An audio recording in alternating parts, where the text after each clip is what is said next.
আজকের আমি দেখাবো জবা ফুল গাছের মাল্টি গ্রাফটিং কিভাবে করা হয়। এর জন্য জবা ফুল গাছের মোটা একটা ডালকে প্রুনার দিয়ে খুব সুন্দর করে কেটে নিলাম।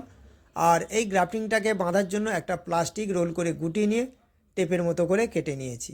আর অন্য জবা ফুল গাছের একটা ডগা সংগ্রহ করেছি, পাতাগুলো এরকম সাইড থেকে ফেলে দিতে হবে।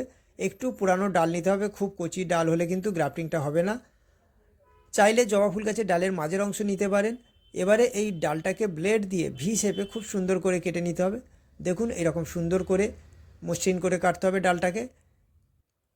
এইভাবে ভি শেপে কাটার পর যে ডালের অংশে আমরা গ্রাফটিংটা দেবো সেই ডালটাকে সাইড থেকে চেলা করে নিতে হবে। এবারে এই চেলা অংশে আমরা যে ডালটা গ্রাফটিং করব সেটাকে ঢুকিয়ে দিয়ে টেপ দিয়ে ভালো করে বেঁধে দিতে হবে। তারপরে একটা প্লাস্টিক দিয়ে ঢেকে আবার আমরা বেঁধে দেবো, যাতে বাইরের বাতাসটা এর মধ্যে ঢুকতে না পারে। এর 15 দিন পরে আমরা এই প্লাস্টিকটাকে খুলে দেব।